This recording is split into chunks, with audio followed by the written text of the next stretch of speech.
So you were speaking to the cookies you were using for the email, and I know that Georgie and Mary Kathryn, you all are also using the email tool. So want to get your all's time as well. But lots of questions in the chat around what you're doing with that, how you're using it to drive email campaigns. So if we could spend a few minutes talking about email usage, that would be fantastic. I'll just base off there. So as I mentioned, meetings are a huge business for us, and we have about 4 a year, and we're trying to drive many of the same people to these meetings. And so yes, I have a base for that, but I'm also always trying to drive new people in. And so my biggest and most successful campaign is placing markers on each one of our meeting tabs and pages. And so if they're there for any amount of time and they aren't pushing to register, if they're not making any movement except just seeing what date and time the meeting is, I have built a campaign that can start and stop depending on if they open the email that I send them. So if they open the email, then I don't send them another email for 3 days. If they don't open that email, I send them another email the next day. And so kind of like that. And then it follows out. It's actually a 12-day sequence. And so we've actually seen an uptake in registrations from that. And it's just good follow-up that I don't have to do, which is like, it would just take an enormous amount of time for me to be tracking these things and doing that on my own. And so we also do that around our membership drive, which is at the end of the year. If people visit that part of the site, and then I have a divergent. So the I have to go in there and double check every once in a while if they are members or not. But most of the time, I'm just sending them kind of blanket emails that are reminding them about membership that I, again, don't have to pull the trigger on, don't have to remember to send. It's a beautiful thing for me. So, yeah. I love it. I love it. And I know, Mary Kathryn, you had mentioned that you all have some successful email campaigns that you're using as well. Do you want to talk us through how you're doing it at AACE International? Excuse me. Sure, and we don't do anything with the cookies. I don't know much about cookies, but I would like to learn more because that sounds really cool. But we use Informs for our new member drip campaign. So we have about 10 emails that go out within the first few months when someone first joins. And the third one is all about the online community. So it looks like it's coming from me, and it says some different things about the community. And I actually get a lot of replies to me with questions.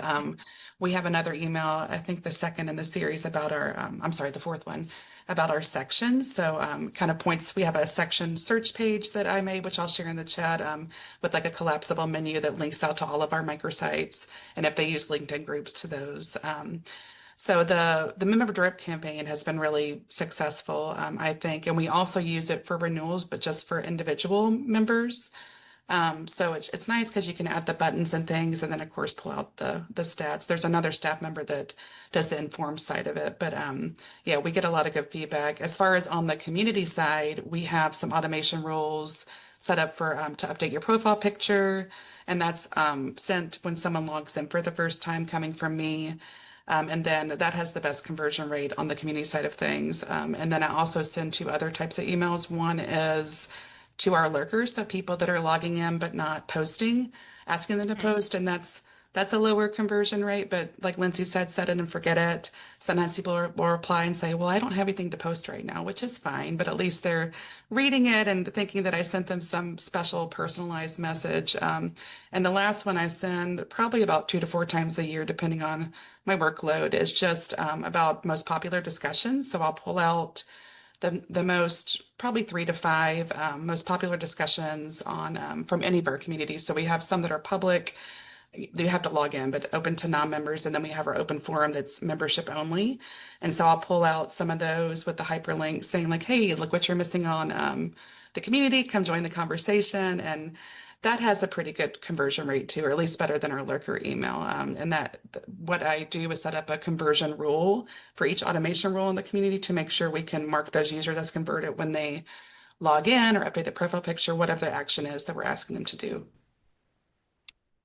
I love that. So I think great insights both from both you. So Lindsey, I love the cookie element. I think I always relate it to if you're doing it online shopping and you don't check out, you inevitably get that email, did you forget something? I'm like, still thinking about it. So same thing, right? I spent time on your event page. I didn't pull the trigger, that gentle nudge to push them back in the right direction, because it's so easy to get distracted and to forget why we came to that page in the first place, or to get sidetracked and then forget to come back from it. I also love the set it and forget it element that you both highlighted. I think that's a huge element when you think about launching an online community or launching a new technology platform to help you be more effective with your members, is making it as easy as possible, especially when we're teams of so few, to be able to get things done and be effective.